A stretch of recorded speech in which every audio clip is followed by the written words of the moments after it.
My name is Michael Dees. I'm an associate professor of jazz trombone here at the Jazz Studies Department. It's my 8th year in that role. Prior to that, I did a year as visiting artist in residence on jazz trombone, and before that, I lived in New York City and was adjunct professor at New School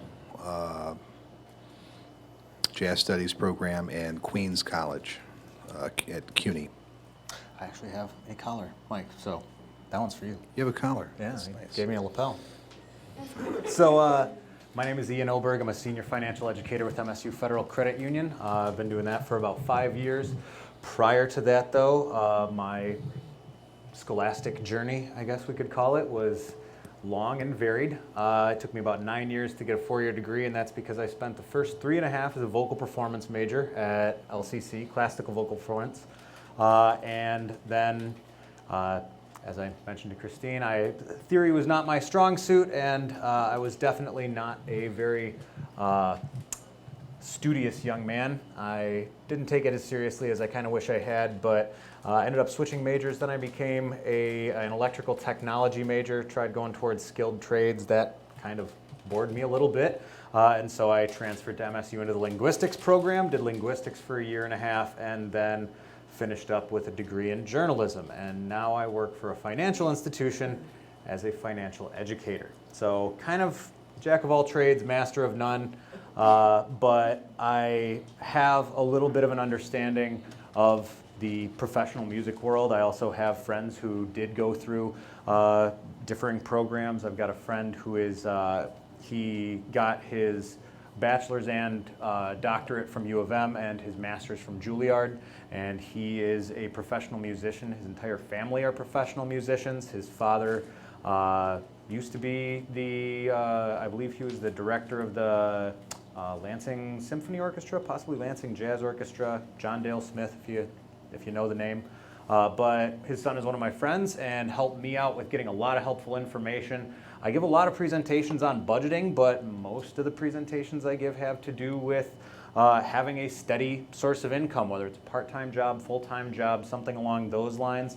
But I've given presentations to philosophy and theater students who have more irregular income, a little bit more gig work, and so I always try and help people out. No matter what your source of income is, there is a way to make it work, and so that's what I'm happy to be here to help everyone out with.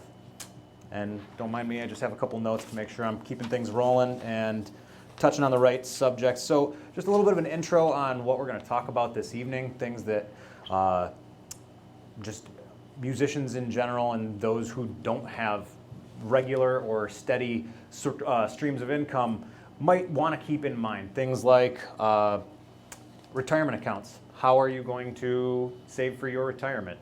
Are you going to be are you going to be a freelance musician when you're 70 years old? Can grandpa make it to Christmas because he's got to go work a gig?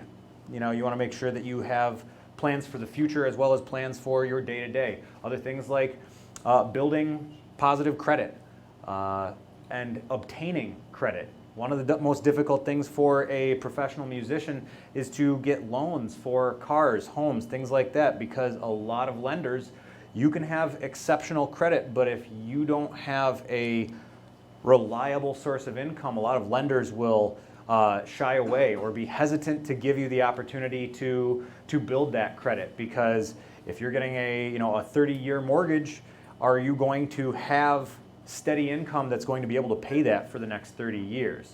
And there are ways to go about making sure that you are presenting yourself as a reliable individual, a low-risk borrower. And so we're going to talk about some of those things. Other things we want to touch on are ways to, not only ways to do that, but also ways to accommodate for the slimmer times when you don't have as much. And a lot of that actually has to do with savings, and I believe you said that was something you wanted to focus on, and so we're going to cover as much as possible in the time that we have.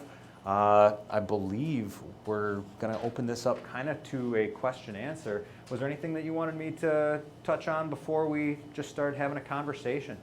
Why don't you start by explaining what are the options for retirement for somebody who's not got a program with sponsored? An employer-sponsored. Yep. So one of the more common forms of retirement programs is an employer-sponsored program, generally known as a 401k. That's where your employer has an agreement or a partnership with a retirement account management company, something like Fidelity or Principal or something along those lines. And as you work, you receive your regular paycheck, and a portion of that you have determined gets put into an account for you and managed by an investment company.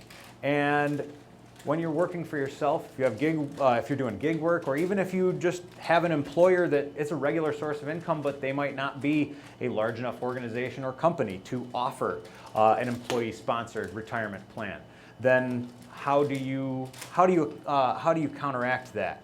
And one of the best ways is with an IRA. IRA stands for an individual retirement account, and what that is it's basically an investment profile. Like if you wanted to invest in the stock market, it's the same sort of thing, but it's for a specific purpose, and it's for the purpose of retirement. There are different parameters, some of the specific details about an IRA I would encourage you to look up. I do not have when your required minimum distributions are. There are different stipulations on what you can use that money for, as well as different details on when that money can be taken out of your retirement account.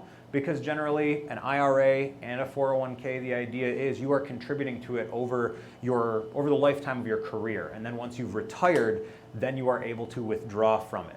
Generally, withdrawing from your retirement account, whether it is an individual retirement account or a employee-sponsored program, comes with some sort of penalty, depending on whether it is a Roth IRA or if it is a traditional IRA, determines what kind of penalty or how much taxes you're paying. The difference between Roth and traditional is a traditional IRA or a traditional 401k.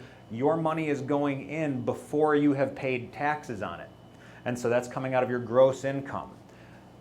When you take those distributions in your retirement age, I think it's 65 and a half, but don't quote me on that, I'm not 100% sure, but it is in your 60s. And when you are now required to take those, if you have a traditional 401k or a traditional IRA, that is when you would be then paying taxes on it. And that's going to be based on what your tax bracket is when you are taking that, when you are receiving that income. A Roth IRA or 401k, the money that you're putting into it is after you have already paid taxes on it. And there are pros and cons to each. The pros are really the idea that you might want a traditional retirement account for would be if you plan on, after retirement, working in a job that's more meaningful to you, something that maybe a nonprofit that's got a purpose that you hold close. You might not be making much, but you've already saved up, and so you would have a lower, income tax bracket. And so then when you take your distributions, you are paying the tax at the tax bracket you are in. With a Roth, if you intend to be making more and more and more, and you are going to be, you're going to be the next conductor of the London Symphony Orchestra, then you might want a Roth. That way when you retire and you're at a higher tax bracket due to your income, you've already paid taxes on the money you're getting back when you weren't making quite as much. And so that's kind of the difference between traditional and Roth and the pros to each. There are others pertaining to when you are able to make withdrawals and some of the other penalties associated with that, fees that you would have to pay, and also the purposes for the funds. And honestly, an IRA has a little bit more freedom. I'm sorry, I didn't actually print out the notes that I would needed to give you specifics, but IRAs generally have more freedom than an employee-sponsored 401k program. But it's definitely something to look into. As soon as you are making any sort of income, whether it is regular or irregular, start contributing to that. And even if you don't understand how it works, I always encourage people, start contributing to a retirement account as soon as you have the ability to. You don't need to understand it until later on, and the most important thing is that you are putting something into it to start saving early. It's kind of the opposite of like a credit card, where you don't want to get a credit card until you understand how it works. That is a very unwise decision if you start borrowing money without understanding the ins, outs, and all of the parameters around it. And we're going to talk about building credit as well. But with a retirement account, the sooner you start saving, the more you will have available later on. Whether it's a Roth, whether it's a traditional, if you're not sure which one you want, but you know you need to start today, just start. You can figure out which one it is that you actually want and need as you go, and you are saving money while you're learning about it. That's actually what happened to me. I have both a traditional and a Roth 401k, and that's because I started saving in a traditional as soon as I had the opportunity. And then I learned, oh, well, based on what I plan on doing and the very vague life path that I'm guessing I will be following. I'm not sure where I'll be in my 60s, but when I realized how it worked, I was able to open a Roth 401k. And so you can have both. You can talk to a retirement professional or a retirement advisor to help you decide how you want those funds invested, because there are a bunch of different options as far as an aggressive profile, something more conservative, where depending on what your goals are, they can help you with where that money needs to go. Do you want to actually transition to saving more generally? Yeah, saving more generally. Absolutely. Actually, I have those handouts. If you want to just hand those to anybody and everybody. There are a few different ways to save. The handouts that I'm giving out, or that Christine's handing out for me, have some different savings techniques. One is the SMART goals system. SMART stands for specific, measurable, attainable, realistic, and timely. And really, the details behind that, I'm not sure how much time you want me to take on that. We have 2 or 3 minutes. Okay. Transition to Mike. Sounds good. So SMART goals, really the idea behind it, because I've got a couple other things that I want to talk about. I definitely want to talk about the right way to build credit, and also how to show lenders that you are good for the loan. But really the concept of a SMART goal is it's the difference between saying, I want to go on vacation next year, and saying, I want to go to Bonn, Germany in September 2020, and I will need this much for lodging, I will need this much for food, I plan on going to these places, and I have this much time between now and then, so I will need to save up this much per month. Well, if I'm paid bi-weekly, how much do I need to save per paycheck? SMART goals really is just actually lining up and laying out all of the details of what you actually hope to achieve, because I can speak from experience. Prior to being a financial educator, as recently as 5 years ago, I was not actively budgeting. I'm not proud to say it, but I just knew that my bills were paid, I was having a good time, and I didn't really have to worry about it, but I always was running out of money by the time payday was coming around. But really the idea is, what I'm getting at is, I didn't think that I could afford to go on vacation, travel internationally, make larger purchases, buy a new computer, things like that. And it's possible. You just have to actually take the time to figure it out. And actually in a conversation with Christine that I was having earlier this week, it's the idea of everyone has to budget, but musicians have to budget harder.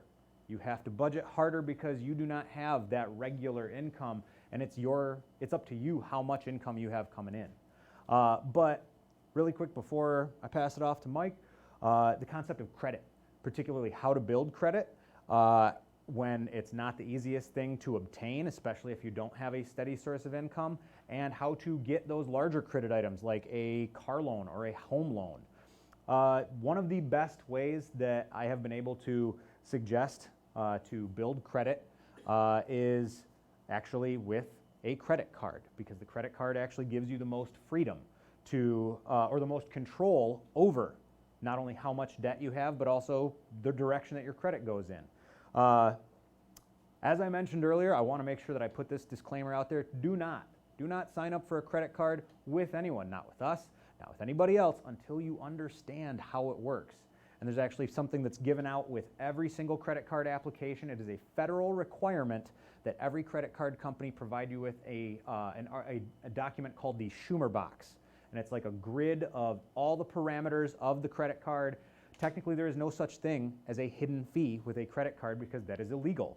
And so that's why you want to make sure you read the Schumer box and understand what is your interest rate range, what is the late fee, how long do you have after the due date before a late fee is owed. What if you take the card internationally and you buy dinner in Germany? What kind of a fee are you going to face for that? Is it going to be a set dollar amount? Is it going to be a percentage of your purchase? Those are the things that you want to know about a credit card. Are there annual fees associated with it? A lot of credit cards that offer benefits for, like cash back or points or rewards or something like that will also charge an annual fee. And it's really the question of, does the benefit that you are getting outweigh the annual fee or the fee that you would be paying? But you won't know that until you check out the Schumer box, and you want to make sure you do that before you sign up for anything. Now, really quick, getting back to how to use that credit card to help you positively build credit, the biggest factor that goes into your credit score and shows that you have the ability and wherewithal to pay people back is payment history.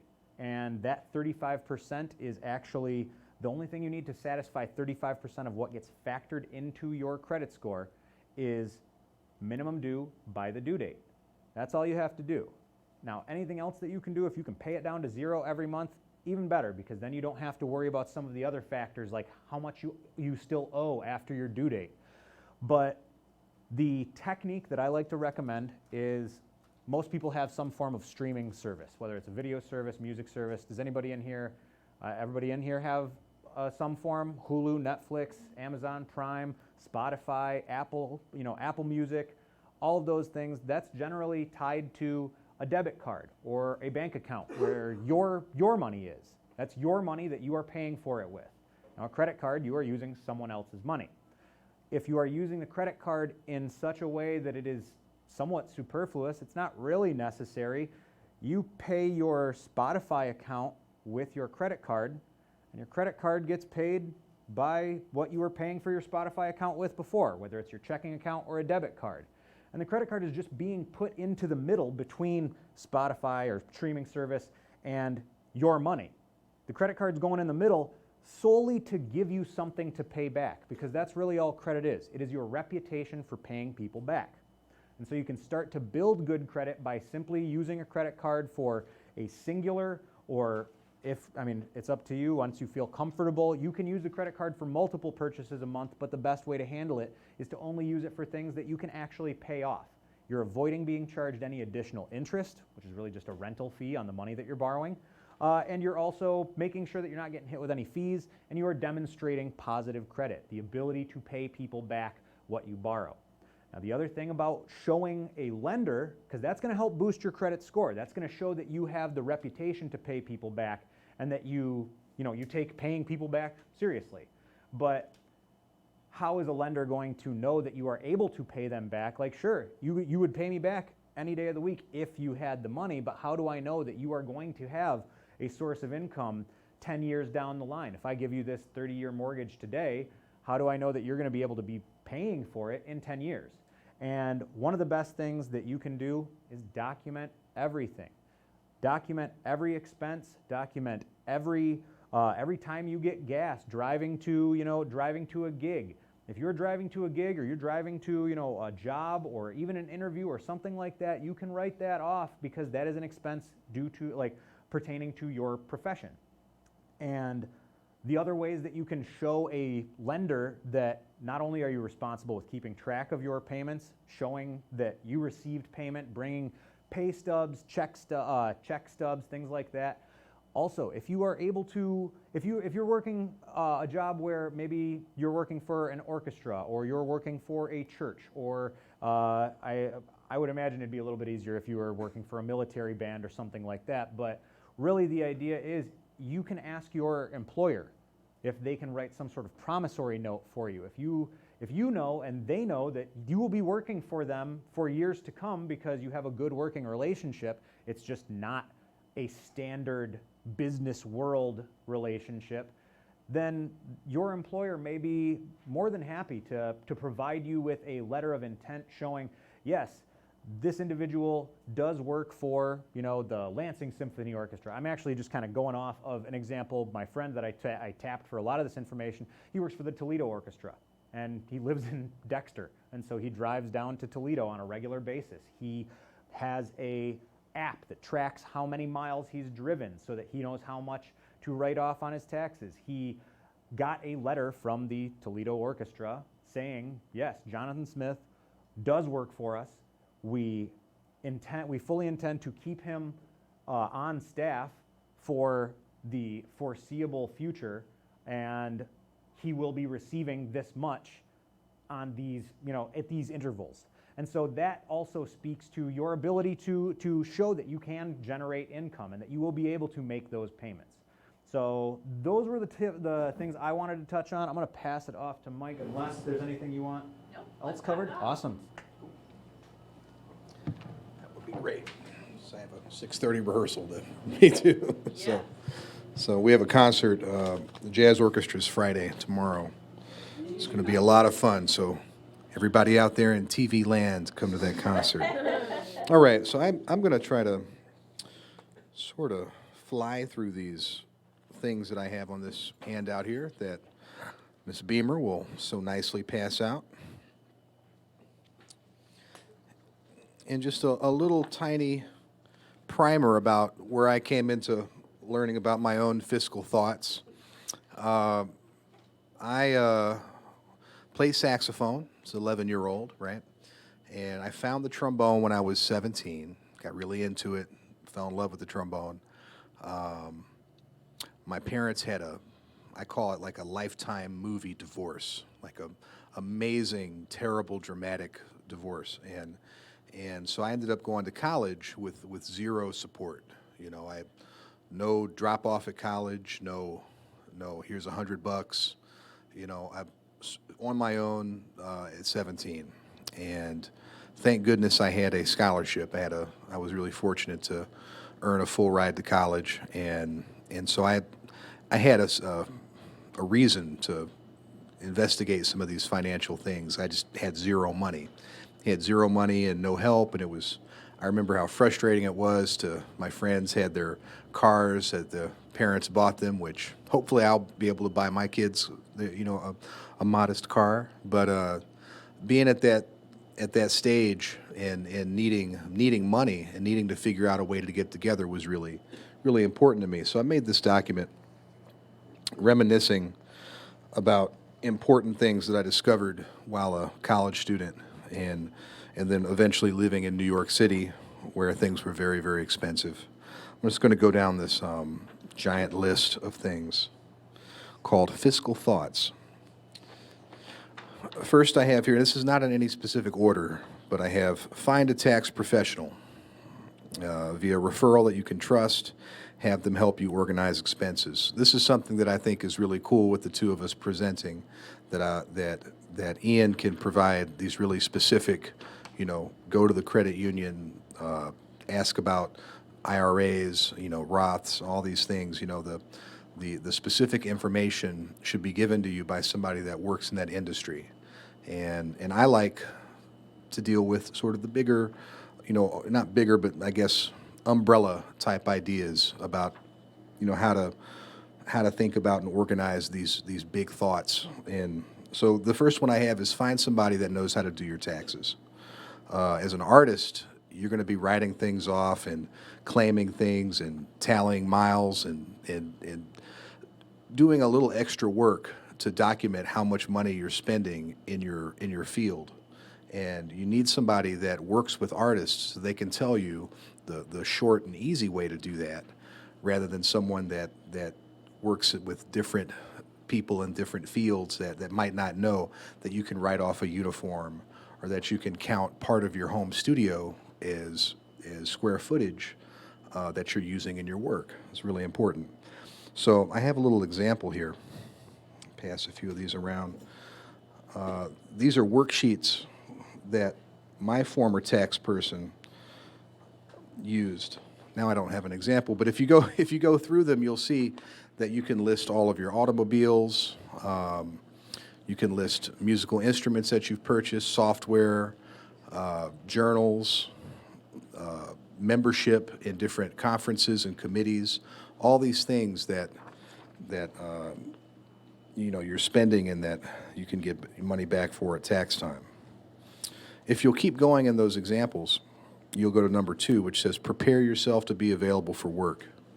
This is really important in making money, especially the newer you are in your profession, is that you need to be able to have information readily available to hand to somebody. Hey, I can do this. This is my biography. This is what I'm capable of doing. Here's my CV. This is where I learned. This is these are all the things that you could think of to use me for. You know, this is how I can make money.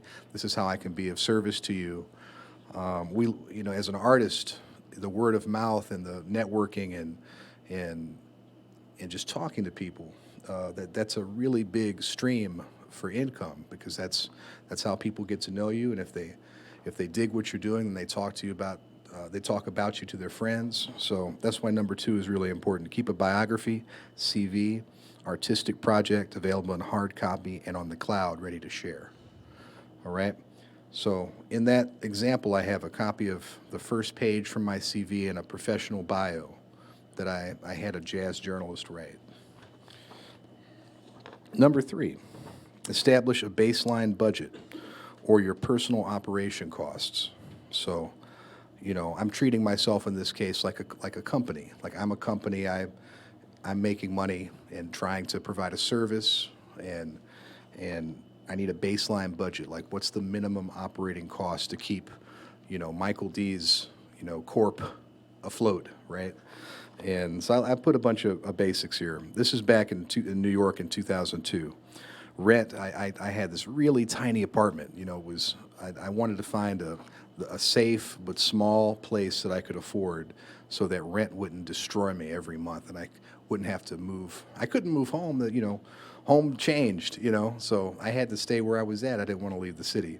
So I found this place way uptown for $400 a month, and it was great. Utilities, $100, right? AC, electricity, sharing with 4 or 5 other people in this apartment. Woo, fun. Food, $150. And I'll tell you what that food was like. It was ramen and sandwiches, like white bread sandwiches, and peanut butter and jelly and those type of things. Pickles. You'd be surprised at how filling a pickle can be. So a Metro card for an unlimited subway, not the sandwich. You know, riding the subway in New York was how I got places. That's how I went to hear master classes, take lessons, do rehearsals, play gigs. You could go anywhere you want in the city for $120 a month back then. The phone, $70. Got to be in touch, right? And then extra I have here printing parts, going sightseeing, traveling places not on my Metro card, clothes, about $400 a month. Student loans at that time. I did a graduated repayment of my loans. I took loans out during school to help buy instruments and not a whole lot, but it added up over 6 years. And I decided to do an income graduated repayment at first. So however much money I was reporting to the government, which was all of it, you know, I paid a percentage of that, and it changed as my income grew. Now, I didn't like that because that meant I was going to be paying my loans the rest of my life. So I changed to a graduated repayment, which meant every 24 months, my payment basically doubled. So it started out like $100, $200, $400. By the last year of paying my loans, I was paying like $800 a month. And let me tell you, it was a great incentive to make money. You know, I'm not even joking. Like that, feeling that fire behind me, thinking like, this payment's coming. Like, let me. It just kind of cut all the clutter out of my head. So I like a little pressure. You know, not a ton of pressure, but I like a little bit. So you get here to H. At that time, I had my monthly operating cost was $1,440. So if I get my hustle on and make $60, $70 a month, I'm making it in New York City, one of the hardest places to make it in. Now, I might not be making it like a boss, but I'm there and I'm full, you know. So that leads me to the next one. Consider your opportunity costs when evaluating how you're spending your time. So we've got a little definition here. An opportunity cost is the loss of a potential gain from one avenue when another path is chosen. And really quickly, the example I used here is whether or not you play a free rehearsal. So you play tuba, right? right? So if you move to a new city, if you move to Dallas, and somebody says, "Hey, somebody told me you're new in town. You play tuba. There's a rehearsal here, and the tuba player's sick. We don't have any bread, but do you think you could come play?" Your answer might be like, "Yeah, but see, I have a doctorate in tuba, so you're gonna have to come at me a little stronger than that. Or it might be like, "Hey, that's awesome. I don't know anybody in Dallas, and I would love to play tuba." You know, so each one of those is correct, depending on what's important to you and how you value that time.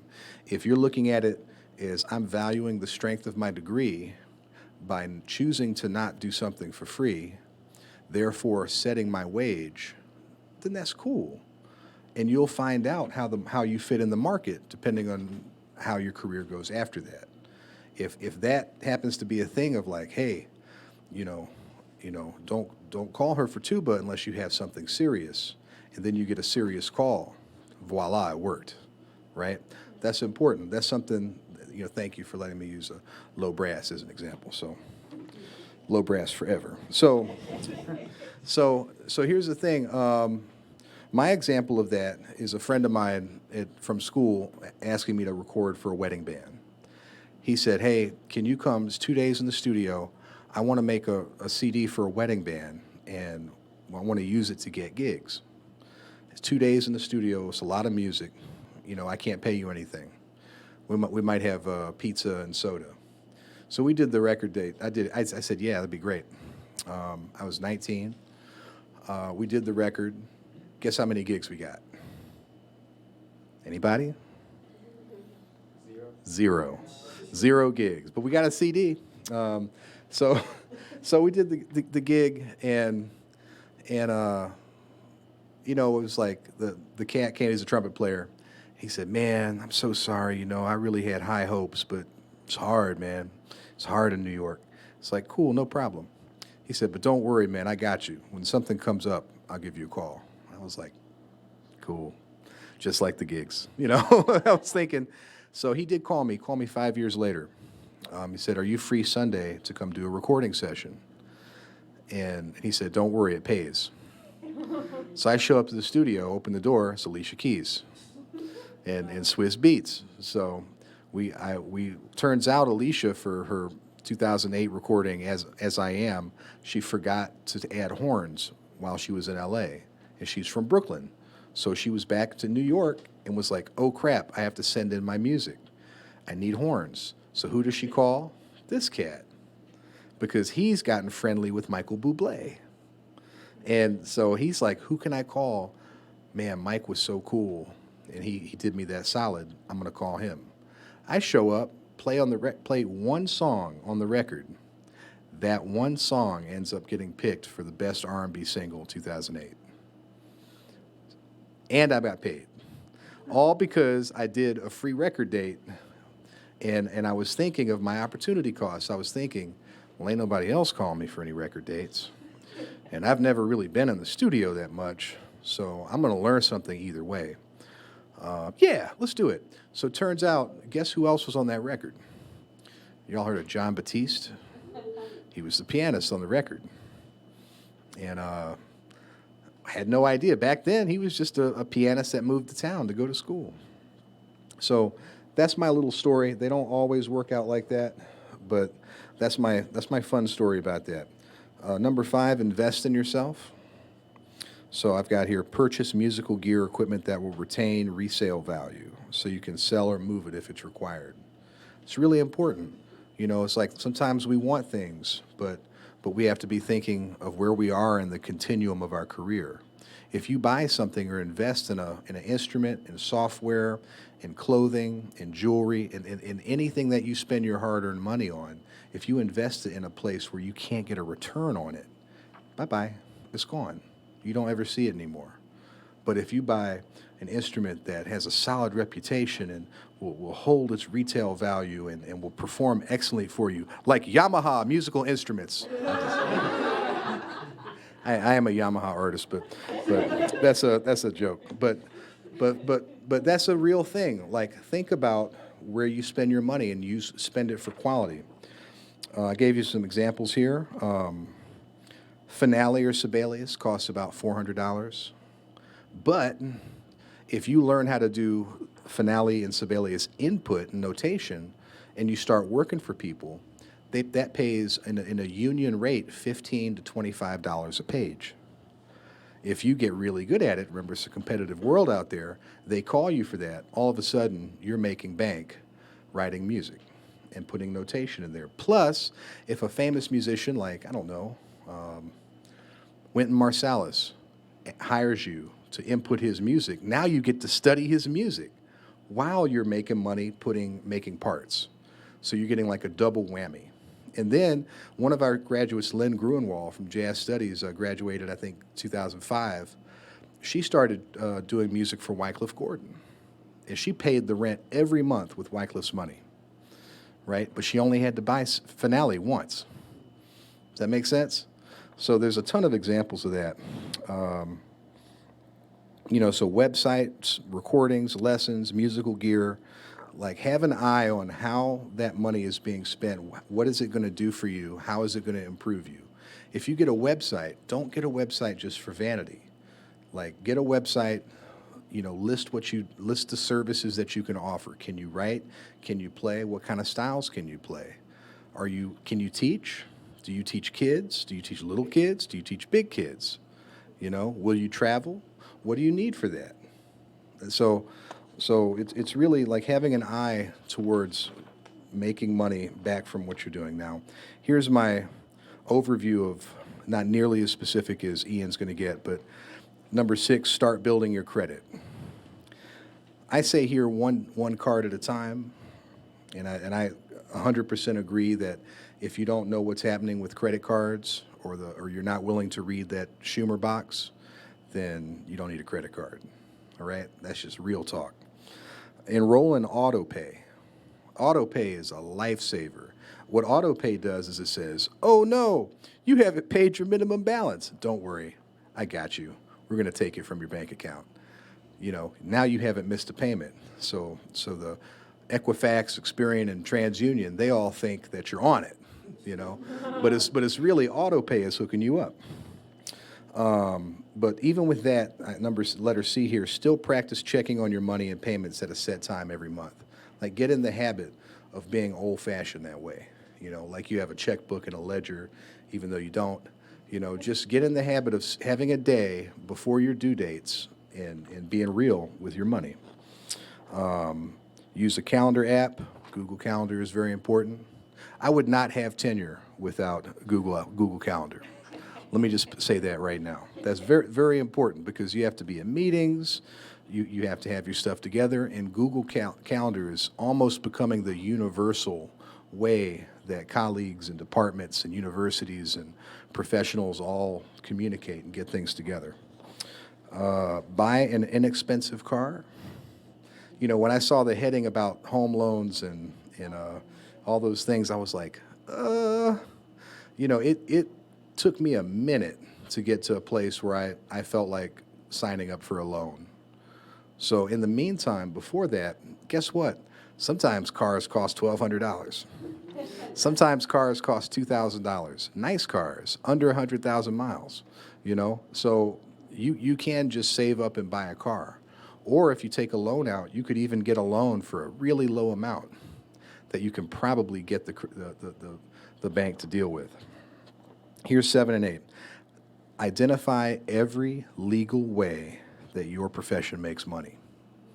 Okay? I listed here what I thought for myself. Trombonist, teacher, arranger, composer, day job related to music, myself with a non-music day job, and dig what I wrote here.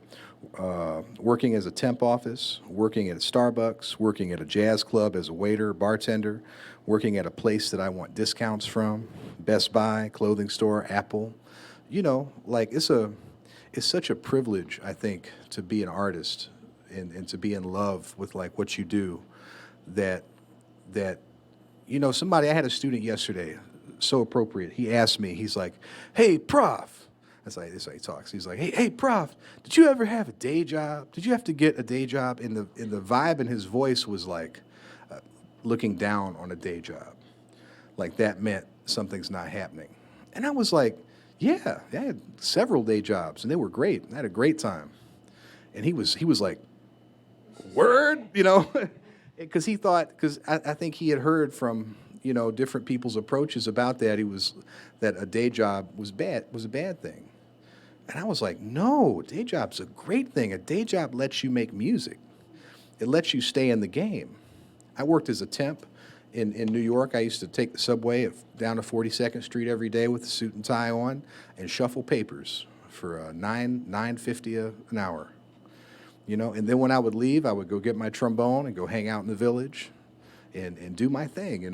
I was really, really grateful to have those experiences, And then I worked at Best Buy because I wanted some discounts. And so when it came time, when the day job got to be too much of a commitment and I wanted to have my days available for practice, I said, you know what? I think it's time. And I went to my boss and I said, hey, I really appreciate this. It's been great. I'd like to give my 2 weeks. And he said, well, we got plenty of people that want your job.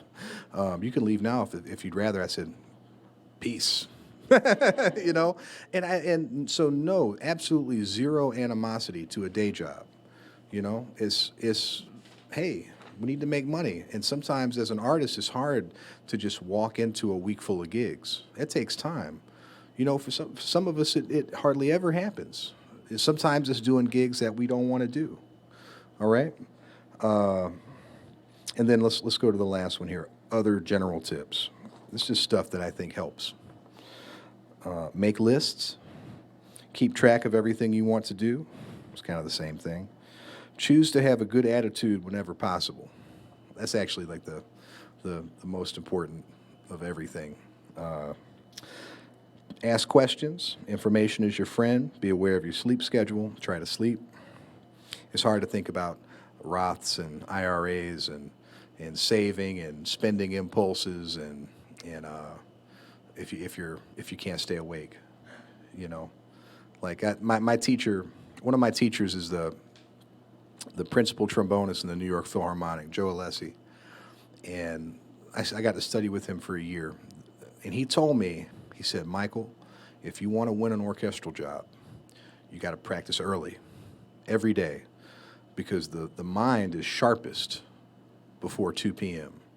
After 2 p.m., you start to go to sleep. All right?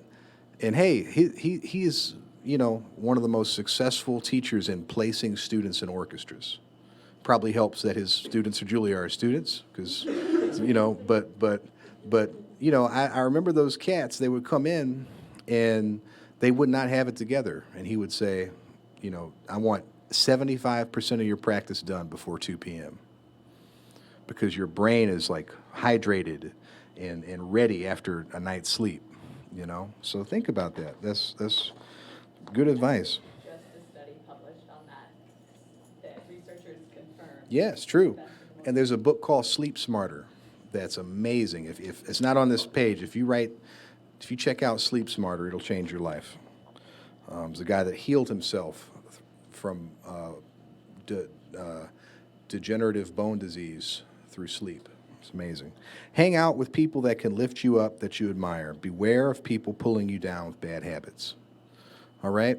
So if you want to sort of through osmosis get better financial skills, hang with Ian.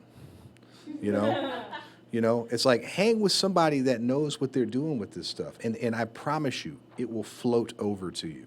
That's how that works. People tend to make groups and cliques with like interests, and just if you see something out there and you want it, go get it. Go hang out with them. And then finally, have a role model or models, financially or otherwise. Like if there's somebody that's taking care of business and doing things with money, and you want some of that, you want some of that magic, go hang out with them. Buy them coffee. Hey, what were you like when you were my age? What are some things, I every time I see something, I buy it. You know, what would you do? And I bet you if you give them a piece of pie and some coffee, they'll tell you. You know, like that's really, really important. Like hang out with people. You know, that was one of my sort of secret tricks as a high schooler. When I was in eighth, ninth grade, I knew I wanted to be an excellent musician, and I knew I wasn't that good. So I just got next to the juniors and seniors whenever I could. You know, no shade to my classmates, but like these cats knew what they were doing. They were an all-state. They could play their scales. They were like mentors to young people, and I was like, ooh, ooh, ooh, mentor me, mentor me. I want to be mentored. Did I say that? I want to be mentored. You know, like you can do it. You can get whatever you want. So having a role model is like the sort of the key to that. That's my worksheet, y'all. So it's all right here, except for Sleep Smarter, which I can't recommend enough. Thank you, Crafty. So, I know Crafty has to take off for rehearsal. Yeah. So, if you have questions for him, let him know, or email me. But Ian and I are gonna hang around for some questions, so. Pleasure to meet you, man. What questions do you have right now?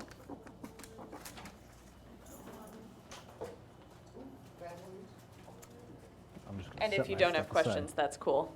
Then we'll do an activity. So, questions? Me? Oh. How do you actually report the money you make to the government if you get paid in checks often? The easiest way to do that is you would need to keep immaculate records of the checks you're receiving. Keep all of your check stubs, any receipts that you get from your bank or credit union, wherever you are depositing that money for safekeeping, and essentially you would just file that within your taxes as part of your income. If you needed specific documentation, then you would have that available. You want to have big bags full of receipts and stuff like that. The more organized you can keep it, the better.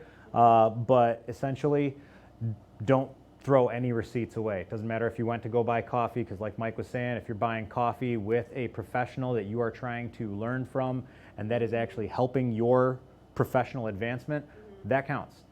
You can count that if that is something that you are genuinely putting. I mean, don't just go get coffee and say like, "Oh, my friend's a musician. You know, we hang out." You know, if it's actually genuinely for that purpose, make sure you hang on to that receipt, because if you are spending your money and it is going towards your employment, that is something that can be written off on taxes. One thing to add to that is that when you keep all those receipts, every time you have a gig, you should have an Excel spreadsheet or some other method that you record those revenue streams. So I'm kind of old school. I just have an Excel spreadsheet. It has a tab for January, February, March, April, May, June, July, August, September. You get the point.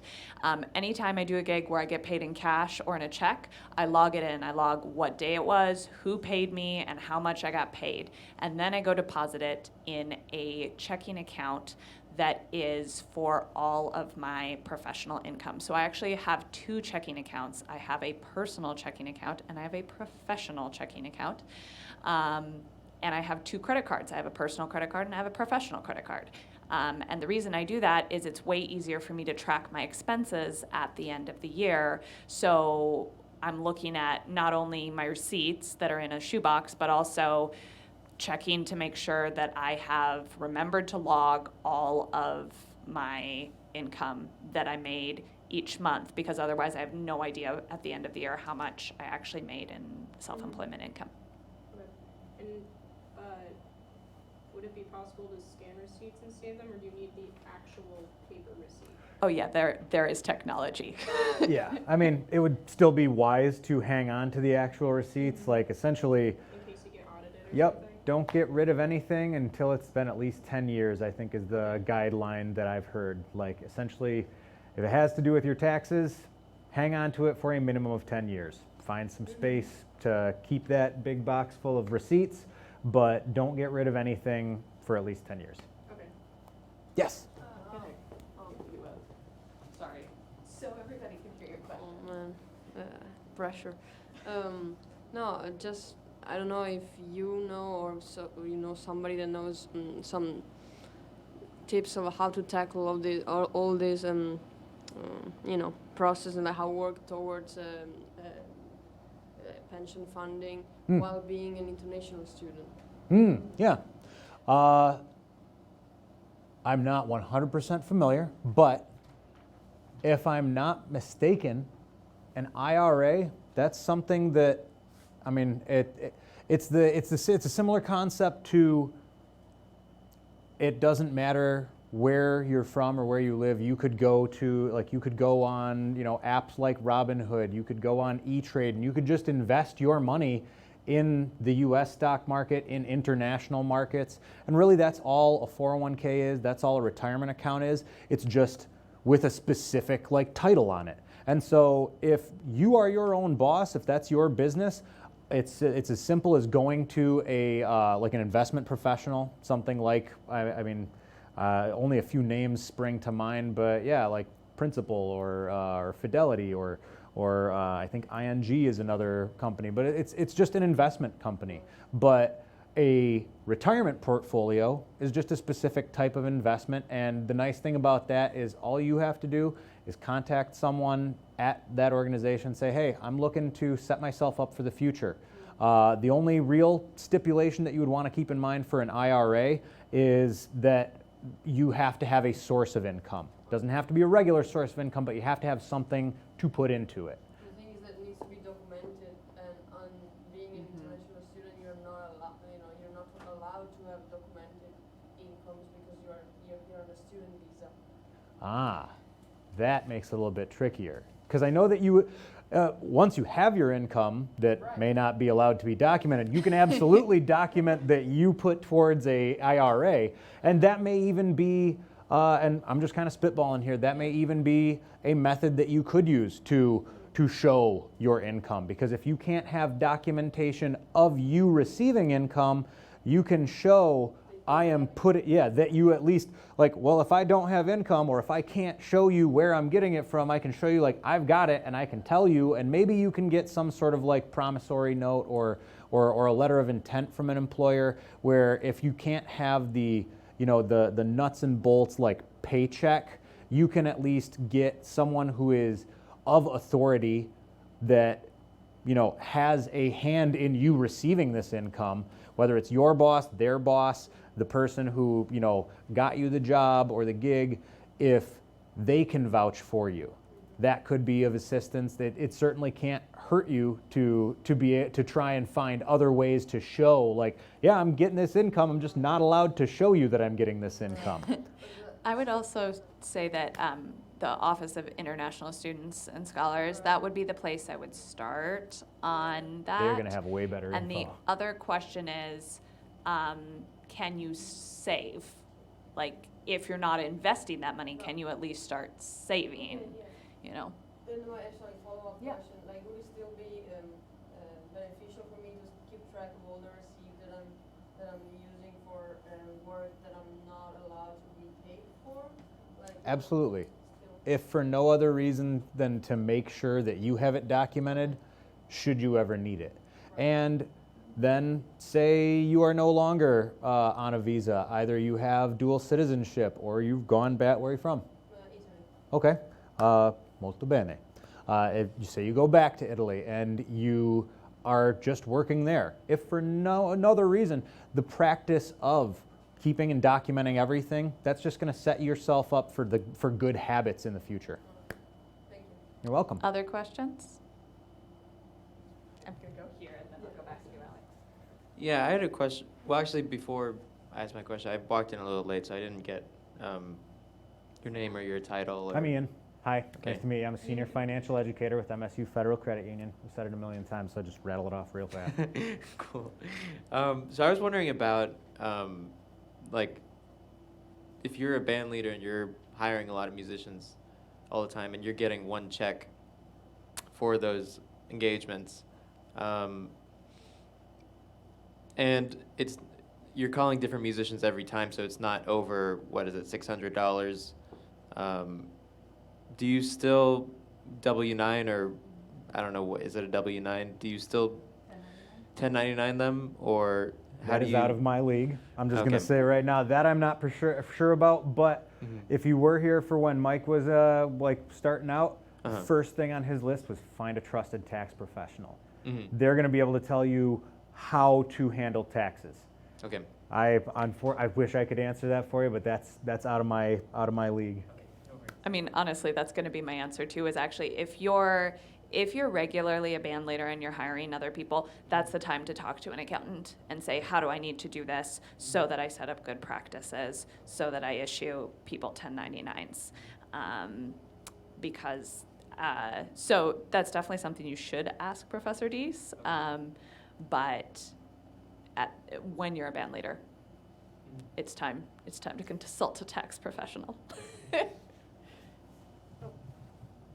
When you're tracking your expenses every month, what's the best way to do that? Because the only ideas I have right now is maybe have a giant Excel sheet for like food, rent, utilities. Because as far as I have right now, I have kind of inaccurate ballparks of all of my areas of spending.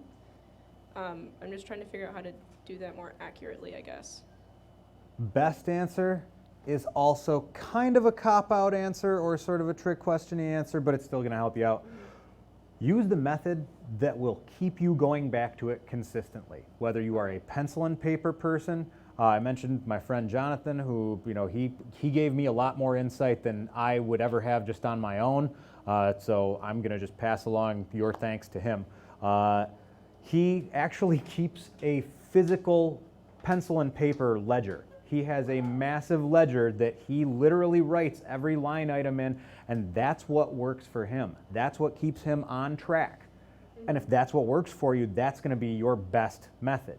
But there are a million different ways that you can keep track of your expenses, your income, and have it all in one place. If you like pencil and paper, definitely try and maybe get a ledger. If you are more familiar or not, if you're more adept at spreadsheets than I am, I'm terrible at spreadsheets. I've tried budgeting with them and it became frustrating and I did not want to do it. And if you don't want to budget, you're not helping yourself out. But basically, and then also there's plenty of other electronic methods. There are websites that can help you out. There are apps available. Really, it's just about finding something that is going to keep you going back to it and make it easier for you to track on everything. And so try out some different ways. And I mean, before it becomes so, like drastically important that you have everything documented, try out a few different ways to see what actually works for you, what keeps you coming back. Sometimes the beauty of like apps or electronics is it can notify you and like remind you to do things. Okay. Doesn't MSU FCU have an app? We have the Financial 4.0 app, which is more of a financial literacy resource that is an awesome place to check out for all sorts of stuff pertaining to like going through college. That has a budget tracker on it. You're welcome to try it out. There's no need to be a member. You don't have to enter in any kind of credentials. You would create like a password for it for yourself, but that's just within your phone on your app. Other awesome budgeting software would be Mint is another good app that can notify you.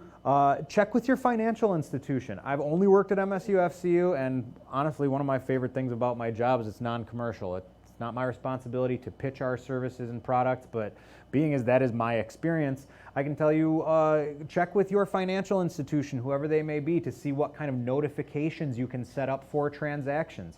I have notifications on my phone anytime money is deposited into my checking account. I can set a threshold where it's like, oh, if more than $100 leaves my checking account for whatever reason, whether it's an auto pay, I make a purchase with my debit card, I draw it out at an ATM, it will notify me that a transaction of over this amount has been made. And so if that helps you out, set it to any transaction over $0. Then you, even if you forget or lose the receipt or didn't grab it, you at least have, say, a text message from your financial institution showing this is where you spent this much money. Okay. Thank you. You're welcome. Other questions? Yeah. Sorry, this might be just for me. That's totally fine. So I do have, I think it's a debit card through MSUFCU, and I have the app where I can literally go in and like move money around, like it keeps track of everything I've ever bought. Mm-hmm. Do you know if that's like able to be like printed out? Yeah. Oh, that's it. That was my question. It's all good. So I was like, that's all kept track of for me then. No. Okay. Yeah. I mean, sometimes that makes it easier. If you're paying for everything with a card, you Yeah. can a lot of times print out your transaction history. Now, just also more broadening it for all of the musicians, where it's like you also, a lot of the things that you're buying could be for your business.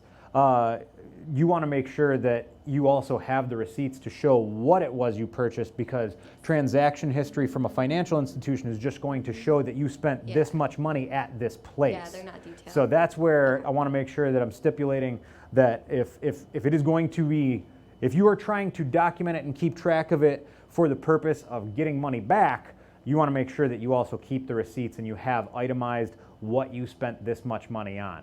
Because if you spent $50 at Best Buy on, like a metronome, and nobody buys CDs anymore, terrible example. How many of you have bought a CD in the last year? Okay, cool. That makes me not feel so old. Tool came out with a new album at the beginning of September, and a buddy of mine wanted to get that on an actual CD instead of, in digital format. I think that's wonderful. I miss CDs. But that's just getting into me. But yeah, I mean, it all depends on what is the money going towards and needing to document that. But yes, you can totally print out your transaction history. I think there's even a way, I would hope that other financial institutions have it, if you wanted to transport that information into a spreadsheet. You can like download the information in like an Excel format. Thank you. You're welcome. I can pass the microphone right. Devontae, is there any question from the live stream? Okay. Any last questions? And then you can pass it over there. Okay. My last question is, when you find out that you're not being paid as much as you should be paid, I mean, obviously talk to the person you're working for, but how often is normal to talk with your employer about money? Ooh, that's a fun one. That is a tricky question Because because it can give you a bad reputation in some regards, I think. Yup, And that's that's what I was happened about to to me. say. Part of it has to do with assessing the relationship that you have with your employer. When it comes to that, that's going to be entirely how you feel about it. I mean, the reality of the situation could be maybe they love you, but they just have kind of a cold air to them, and you never really found that they were very receptive to you. And maybe it's all up to, maybe it's in your head, but that doesn't change the fact that if you don't feel comfortable doing it, follow that gut feeling. Because if you genuinely feel that you are not being paid what you feel you are worth, there is likely someone else out there who's willing to. And then it's a question of how much patience you have being underpaid while you seek out appropriate compensation. Okay. I think I have two responses for this. One is that a good friend of mine who works at Carnegie Mellon once told me there are 3 reasons to take a gig: the bread, the art, or the hang. If you get 2 out of the 3, you're golden. If you only have 1 or you don't have any, why are you there? So by bread, they mean like, Money. how much you're making. The art, is it satisfying your soul? And the hang, is it a community that you want to be with or in? A networking opportunity even. And so for me, that's part of how I evaluate fair compensation. But then I think the other thing, just in terms of negotiating, which is kind of out of the scope of this workshop, but what the hey, let's Hey, just go there. We're here to help musicians. I would say if you're in a position that you want to negotiate salary, and this advice does not go for gigs, because most of the time gig pay is not negotiable. But say you're working at a community music school, or say you're working at an institution of higher education, and you feel you're not being fairly compensated. Number one, you have to do your research and find out what are other people making with comparable experience. Number 2, I would say a job offer always helps in negotiating. So, and number 3, a solution-oriented focus to a conversation. So not coming in and saying, hey, I'm worth $40 an hour. I should be making $40 an hour. If you're not going to pay me $40 an hour, I'm going to walk. But instead being like, look, I want to keep working for you. I know that I have some opportunities to be at a higher rate.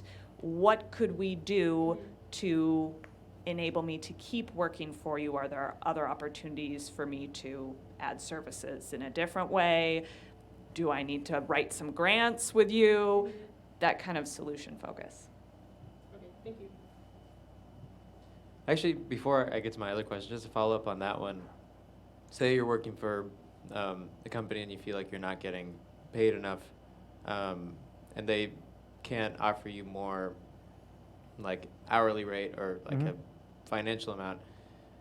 Can you counter with a portion of their company? And then when you do that, how does that work? Like, is there a possibility that you end up losing money from? That's going to be entirely specific to the job, because not every company offers shares or, I mean, some companies, all they have to give you is the money or the benefits. Right. And depending on who you're working for, they may not have the ability to give you more than what they're giving you. Right. If you wanted to have that conversation, like Christine was saying, do your research first, know what kind of options you have. I mean, before you apply for any sort of long-term job, definitely know the parameters of what your compensation will be, both financially as well as like the benefits that might be incorporated, whether there's some sort of health care coverage or things like that. Right. Or if stock options or partial ownership of the company would be an option. Just make sure that you research it before you ask. Okay. Yeah. I had another. Nope, sure. Oh, go. yeah. I didn't know if you wanted No, to say no, something. Okay. that's fine. Yeah, I was just wondering. I follow Dave Ramsey's Baby Steps. I don't know if you're familiar with him, but so I'm still at like 2 and 3, like creating emergency savings and paying off loans. But after you get past that step and you want to invest, what do you suggest more than anything? Is it investing in retirement, or is it investing in mutual funds, stock market, or is it something else? I'm going to say investing in retirement is going to be most important, because setting yourself up for the future, also investing in and of itself is not a short-term game. That is, Right. if you want to do well and not risk substantial loss, you are better suited, or it would be more beneficial to look at it from a much longer-term game. And so just investing in general, the safest way to play it is to look at it from the long term, whether it's for retirement or for personal savings growth. You're not looking at anything that you're going to be spending, say, within the next 2 years.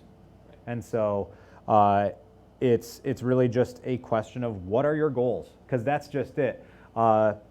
My answer for you is not necessarily going to apply to everyone else in the room. And so you want to assess what are your goals, how far away are they? That's kind of where that SMART goals comes in handy, because, well, that can be used for a shorter term goal, whether it's buying a car without having to take out a loan. That's an option.